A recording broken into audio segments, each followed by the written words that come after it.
going to talk to Dr. Mark Shanahan, but I'm going to talk to Dr. Mark Shanahan about something completely different. Mark and I have spent many, many hours in conversation about politics, about Brexit politics in particular. We have on occasion spent the night together covering general elections as they've unfolded. But, you know, there's one conversation I had with Mark when I went to see him that stands out above all others, and it was a conversation about Mark's son, Rory. Morning, Mark.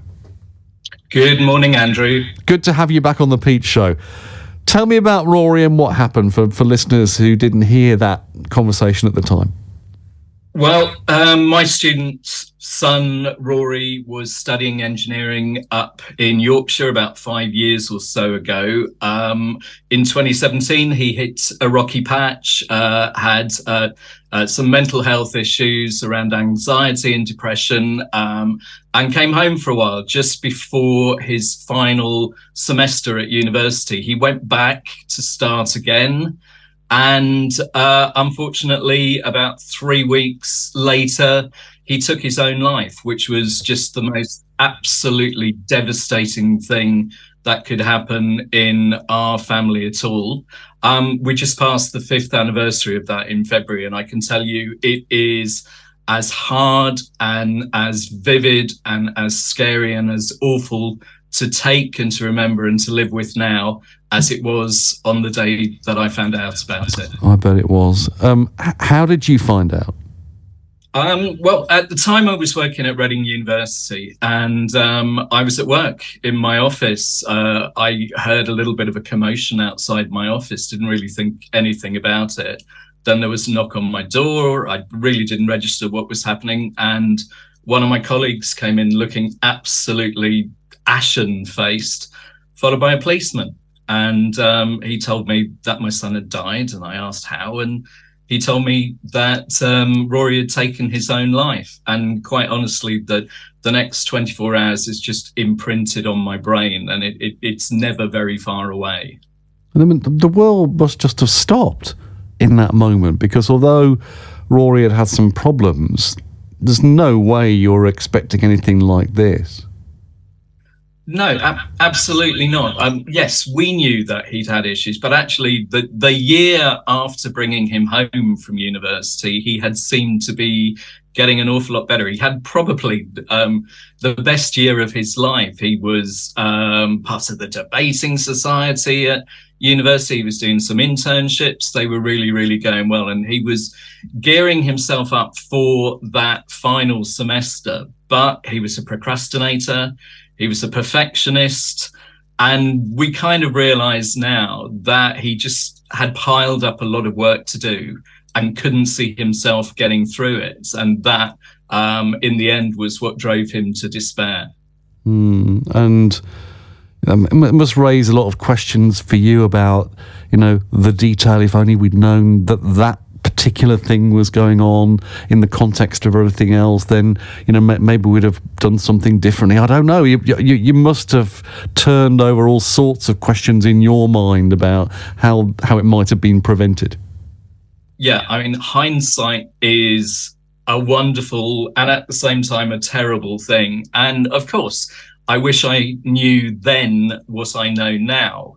I think what we found was that while nobody particularly was to blame at the university, they had no plan or process in place to help students who were transitioning back from a time out of study. So Rory was given a fitness to study note by a doctor. He was presented with a bill for his fees, and an admin person set him up on a few modules. But that was all of the care that he got from that university when he returned to study. So basically, nobody was looking out for him. And we found out subsequently that within a week of rejoining, basically, he'd stopped going to lectures and had missed a couple of meetings with his personal tutor. And all of these are places where there should have been an intervention to help pick him up and make sure that he was on tracks. Because otherwise you're all at sea, aren't you? If he's going back after a difficult time, going back into studying, first of all, he's away from his support network, he's away from you, because he's at university, which by definition isn't at home. But then also transitioning back, getting back into the rhythm of things is difficult enough without no one helping you work out, well, how am I going to catch up the work I missed and how am I going to manage the, all the things that are coming at me? Absolutely. And of course, his peer group had moved on. So he was doing all of this with a group of students who'd come up the year behind him, who he was now slotting in with. So he didn't necessarily actually know anyone in the study group around him. It was so many things that could have been put right if there'd been a little bit of forethought, a little bit of planning around them. But it just didn't happen, unfortunately. 5 years on, you're now campaigning for universities to have more responsibility in this sort of area, and you've got tens and tens of thousands of people supporting you.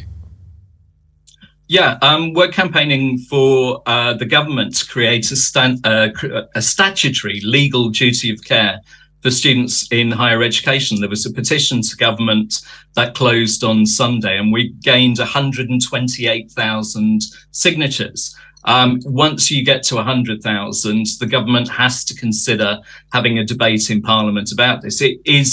We're trying to clear up a weird anomaly. If you're an employee, your employer has a duty of care to you. If you're at school, it happens. If you're in further education at a college, the college will have a duty of care to you. Even if you're a prisoner, the prison will have a duty of care to you. But for some reason, it doesn't happen between universities and their students. Interesting to see what happens. How are things for you personally, for your family now? There must still be many moments that catch you unawares, I suspect, possibly even every day. Yeah, I was almost going to say a rude word. Grief is a particularly nasty thing and has a nasty habit of catching up at the most unexpected times. Now, I love to think of Rory and think of him a lot.